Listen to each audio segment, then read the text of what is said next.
Bonjour, morning brief du 18 avril 2025.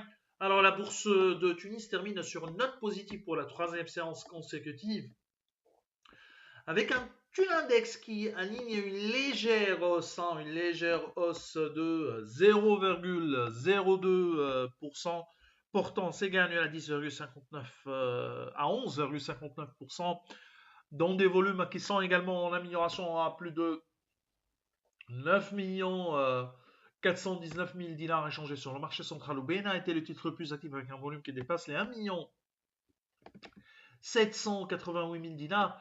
Et Poulina, plus de 1 million 222 000 dinars de volume transigé. Et bien sûr, Assad qui réalise une perf qui dépasse les 280%. Alors, selon ce qu'on avait vu un peu sur les plateformes, vraisemblablement, il s'agit d'une, voire des meilleures performances de l'univers côté global depuis le début de l'année. Donc, c'est une performance exceptionnelle pour Assad. Et vous connaissez bien sûr notre avis par rapport à Assad. Nous, on est à la vente sur Assad. Même si les chiffres au premier trimestre ou reflètent ou font état d'une croissance plus de 40%, il reviendra après.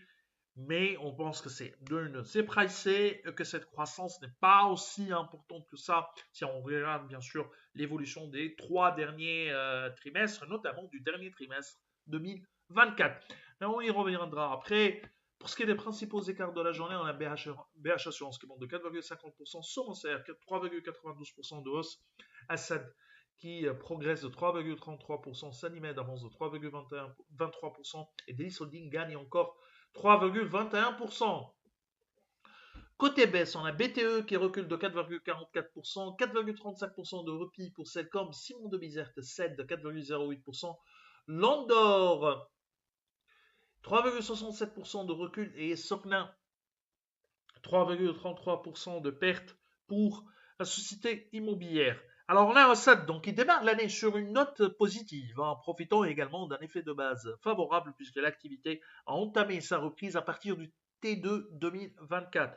Les revenus au premier trimestre 2025 ont bondi de 42,1%, soutenu par le marché local, avec des ventes qui ont plus que doublé, plus 107% à 14 millions 200 donc 14 millions 252 000 dinars.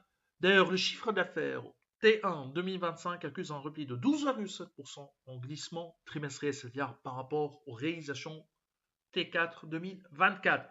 Donc les ventes à l'export au premier trimestre 2025 ont augmenté de 5,6% à 12 955 000 dinars. Mais ça fait quelques trimestres que ça tourne autour de 12 millions, parfois même 13 millions. Mais les ventes à l'export ne progressent pas réellement.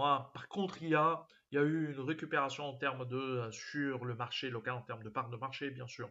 Alors, l'endettement s'établit à 80 374 000 dinars à fin T1 2025 contre 78 735 000 dinars à fin 2024.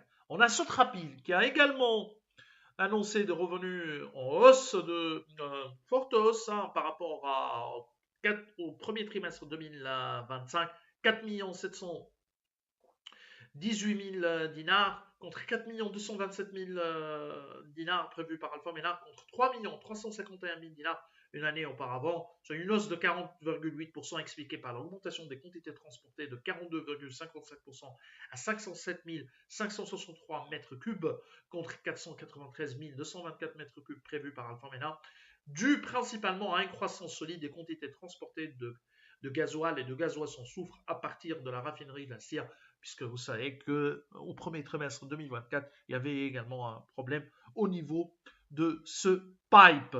Donc, c'était également un effet de base favorable et globalement des chiffres qui montrent encore la forte récurrence des revenus de Sotrapil. C'est tout ce qu'on a donc pour ce matin.